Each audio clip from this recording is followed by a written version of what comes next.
Hello everyone. Welcome to the next part of class 11th history chapter 4। और यहाँ पर हम क्या देख रहे थे, जो उनका कल्चर था, उनका लिटरेरी था, लैंग्वेज था, लर्निंग था, वो किस तरीके का था। अब देखिए, एक हम क्या देख रहे थे कि ऑल्टरनेटिव विजन ऑफ गॉड और यूनिवर्स का डेवलप हो रहा था इस्लामिक फिलोसोफर और साइंटिस्ट के द्वारा।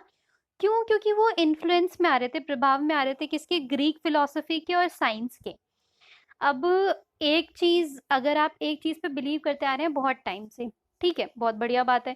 पर जब नई जनरेशन्स आती हैं तो वो क्या हर चीज में क्वेश्चनिंग करती हैं, और फिर वो चीजों में बिलीव करती हैं उन क्वेश्चनिंग के आंसर्स के हिसाब से।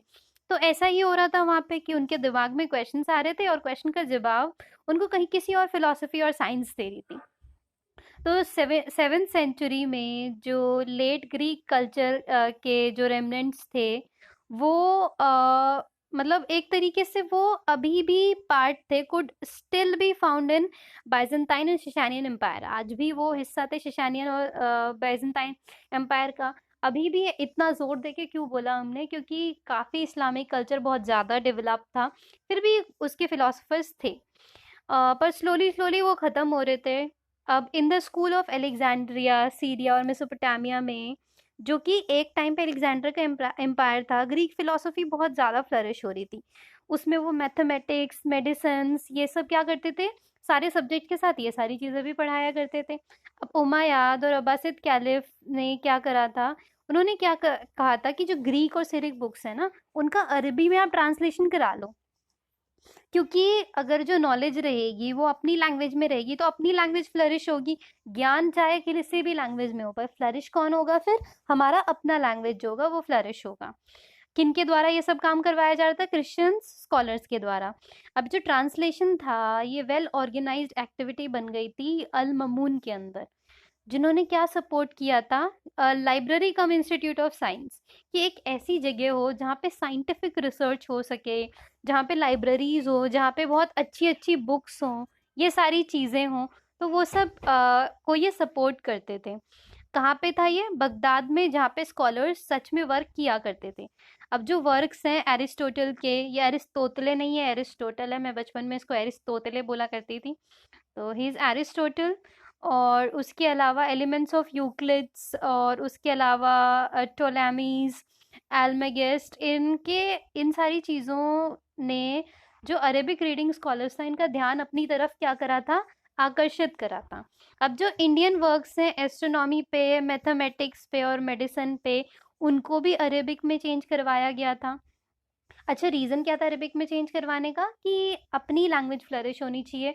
और उसके अलावा दूसरा रीज़न क्या था? कि जो लोग सिर्फ अरबी जानते थे, अरेबिक लैंग्वेज जानते थे, वो भी इन सारी चीज़ों को पढ़ सके, समझ सकें। अब ये जो वर्क था धीरे धीरे यूरोप में पहुंच गया, और जो भी लोग फिलोसफी साइंस में इंटरेस्टेड थे वो इनकी तरफ आकर्षित होने लग गए। अब हमने पिछले पार्ट में देखा था, अब्द अल लतीफ़ ने एक थ्योरी दी थी आइडियल स्टूडेंट की। अब वो थ्योरी क्या कहती है कि इनके हिसाब से आइडियल स्टूडेंट कौन होते हैं? अब ये 12th सेंचुरी के लीगल और मेडिकल स्कॉलर थे बगदाद के, अब्द अल लतीफ़। ये क्या बोलते हैं कि आपको अगर मान लो साइंस पढ़नी है, अब यहाँ पे साइंस से इनका मतलब सिर्फ साइंस नहीं है, कोई भी नई चीज़, if you have to study, if you want to study, तो ऐसा नहीं है कि आप सिर्फ बुक से वो पढ़ सकते हैं। अब इस पे अब्दुल लतीफ़ कहते हैं, ऐसा नहीं है मैं आपकी एबिलिटी पे शक कर रहा हूँ, मैं बिल्कुल शक नहीं कर रहा हूँ, बट हमेशा अपनी जो टीचिंग्स हैं उसको एक टीचर्स से सपोर्ट करवाओ। क्योंकि आप अगर बहुत अच्छे से पढ़ना लिखना जानते हैं, फिर भी आप इंटरप्रिटेशन नहीं करना जानते, और अपने टीचर की जितनी भी नॉलेज है, आप कोशिश करो कि वो सब सीख कर पाओ, वो सब समझ पाओ, और वही इंसान आपका टीचर रहे, या वही चीज़ आपकी टीचर रहे, जब तक कोई उससे बेटर अकम्प्लिश्ड आपको नहीं मिल जाए कि हाँ जी, यहाँ तक कि हमारी टीचिंग खत्म हो गई, अब हमें इससे आगे इससे बेटर जाना है। You must venerate. वेनरेट का मतलब होता है आप उनको अच्छे से रिस्पेक्ट करें। जब भी आप एक बुक रीड करें, आप पूरा एफर्ट लगा दें पूरे अपने दिल से, कि आप इसके मीनिंग को मास्टर कर सकें, कि इसमें जो लिखा है ना, मतलब वो इस हद तक आपको याद होना चाहिए कि अगर वो बुक कहीं खो भी जाए ना, ये डिसअपियर हो जाए, तो आप उसके लॉस से अनअफेक्टेड रहो। और वो चीज़ कब होगी? जब एक एक चीज़ आपने उसकी समझ रखी होगी, एक एक चीज़ आपने याद कर रखी होगी। और लोगों को क्या करना चाहिए, हिस्ट्रीज पढ़नी चाहिए, बायोग्राफीज पढ़नी चाहिए, लोगों ने जो एक्सपीरियंस लिख रखे हैं वो पढ़ने चाहिए, ताकि आप समझ सके कि जिंदगी में क्या अच्छा है और क्या बुरा है। पढ़ाई ही एक ऐसी चीज है, रीडिंग ही ऐसी चीज है जिससे आप जान सकते हैं इन सब चीजों के बारे में। अब उसके अलावा जो बायोग्राफी है प्रॉफिट मोहम्मद की, वो आप पढ़िए ताकि आप उनके फुटस्टेप्स पे चढ़ सकें। और उसके अलावा उन्होंने ये कहा है कि कभी भी इंसान को पूरी तरीके से सख्त नहीं होना चाहिए अपने ओपिनियन को लेके। अपने ओपिनियंस बार बार बदलना कोई बुरी बात नहीं है, वो अच्छी बात है, क्योंकि एक चीज को लेके आपका ओपिनियन आज कुछ हो सकता है, पर कल अगर आपकी नॉलेज इंक्रीज हो गई है तो आपका जो थॉट है उसके प्रति वो चेंज हो सकता है। एक बहुत ही बेहतरीन लाइन ये कहते हैं कि he who has not endured the stress of study will not test the joy of knowledge. कि जिसने ना पढ़ाई लिखाई का स्ट्रेस नहीं झेला, स्टडी का स्ट्रेस नहीं झेला, उसको नॉलेज का टेस्ट भी लाइफ में कभी भी नहीं आ पाएगा। और उसके अलावा उन्होंने क्या कहा कि अगर कोई आपकी पढ़ाई लिखाई की नॉलेज की इज्जत ना भी करे तो भी कोई फर्क नहीं पड़ता है, क्योंकि एक नॉलेजेबल इंसान कितना भी अंधेरा हो वो अलग ही चमकेगा। ये अब्दुल लतीफ ने बोला था। अब जो स्टडी थे नए सब्जेक्ट के, उन्होंने क्या कर दिया, उन्होंने एक तरीके से क्रिटिकल इंक्वायरी और इस्लामिक इंटेलेक्चुअल लाइफ पे बहुत असर डाला। क्यों? क्योंकि नई चीज़ें पढ़ेंगे तो नए नए एक्सपेरिमेंट करने का मन करेगा। अब नए एक्सपेरिमेंट को आप पुरानी चीज़ों पे ट्राई करेंगे कि क्या वो वर्क कर रही है या नहीं कर रही है। अब जो स्कॉलर्स थे, जो थियोलॉजिकल, जो ज़्यादातर भगवान भगवान में बिलीव करते थे, जैसे कि मुताजिला का ग्रुप था, उन्होंने क्या करा, उन्होंने ग्रीक लॉजिक और मेथड ऑफ रीजनिंग का इस्तेमाल किया इस्लामिक बिलीफ्स को बचाए रखने के लिए। अब जो फिलोसोफर्स यानी फलसफा जो होते हैं, उन्होंने वाइडर क्वेश्चंस किए और प्रोवाइड किए फ्रेश आंसर्स।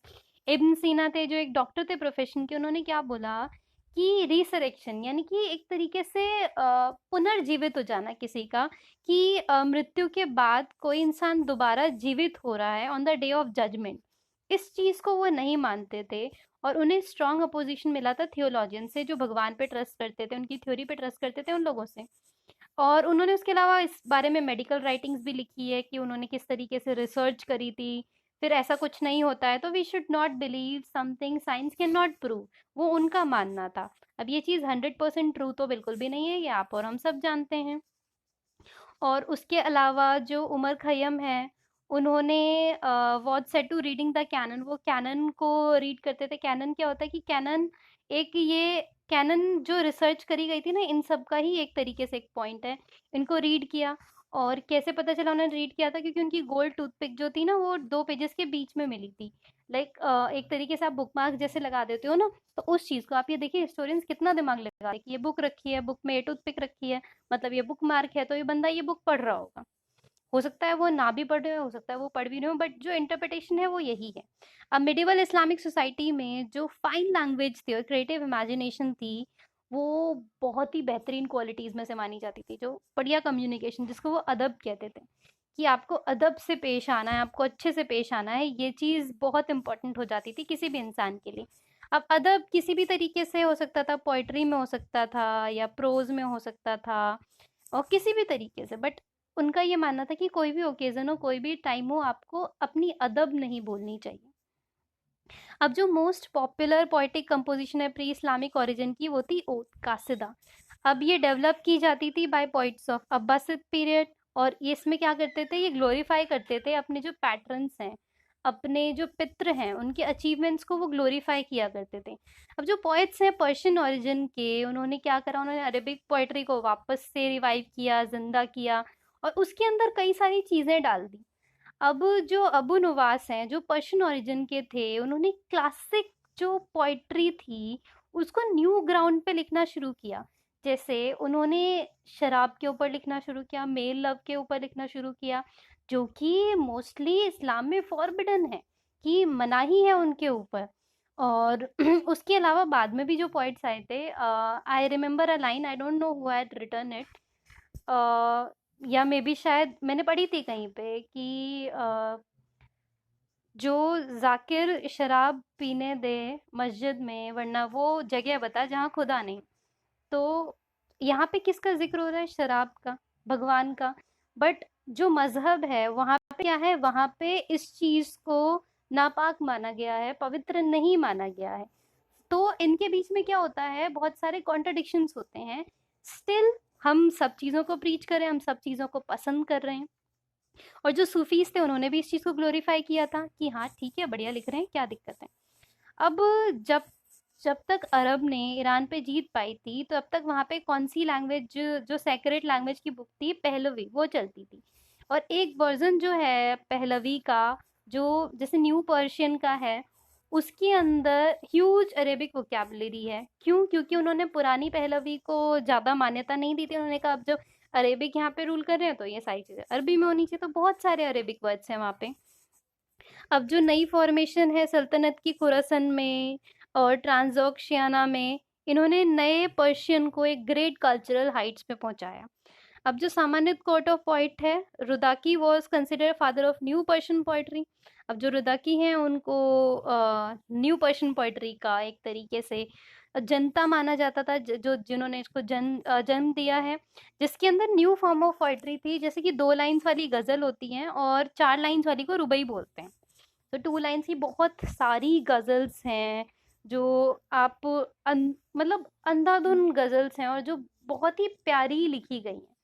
एक बहुत प्यारी गजल है कि ऐसा नहीं है खुदा की तेरे जहां में इश्क नहीं, बस वही नहीं मिलता जहां उम्मीद है। So it has 2 lines. तो what does this signify? This signify a ghazal. उसके अलावा क्वारंटाइन, जिसे रुबई बोलते हैं। अब रुबई बहुत ही प्यारी सी एक तरीके से 4 लाइन की पोएम होती है। मोस्टली जो पहली 2 लाइन है वो एक स्टेज सेट कर रही होती है।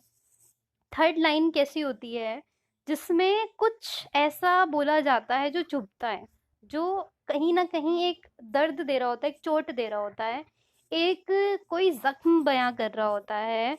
और जो लास्ट वाली लाइन है वो एग्जैक्ट पॉइंट को डिस्क्राइब करता है। जैसे एक रुबई, अगर हम एग्जाम्पल की बात करें, तो ये कहता है कि मकानी हूँ कि आज़ाद मकान हूँ, जहाँ मैं हूँ कि खुद सारा जहान हूँ। अब थर्ड लाइन जो है जहाँ पे पॉइज आएगा, वो अपनी ला मकानी में रहे मस्त। थर्ड लाइन ध्यान से सुनिए, वो अपनी ला मकानी में रहे मस्त, मुझे इतना बता दे कि मैं कहाँ हूँ। So this 4 lines is what it is known as rubai. अब सब्जेक्ट मैटर जो रुबई का है वो अनरिस्ट्रिक्टेड होता है, आप किसी के ऊपर भी लिख सकते हो। आप ब्यूटी ऑफ बिलॉविड के बारे में लिख सकते हो, आप प्रेज कर सकते हो किसी पैटर्न को, एक्सप्रेस कर सकते हो थॉट्स को, और उसके अलावा कुछ भी आप लिख सकते हो उसके अंदर। अब रुबई जेनिथ यानी कि सबसे अव्वल टाइम पे वो पहुंची थी जब ये उमर खय्यम के टाइम पे थे। और उमर खय्यम जो थे also an astronomer and mathematician, जो मतलब बहुत सारे टाइम तक कहाँ पे रहते, बुखारा में रहे थे, समरकंद में रहे थे, और इस्फहान में ही रहे थे। इस वाले पार्ट को हम यहीं तक रखते हैं। अगर आपको कोई भी कंफ्यूजन या क्वेरी है तो आप हमसे कमेंट सेक्शन में पूछ सकते हैं। So I will try to answer each and every query as soon as possible. So thank you so much. Meet you all in my next video. वहाँ पे हम देखेंगे इस प्यारी सी पेंटिंग का क्या मतलब है। This is looking so cute. Thank you.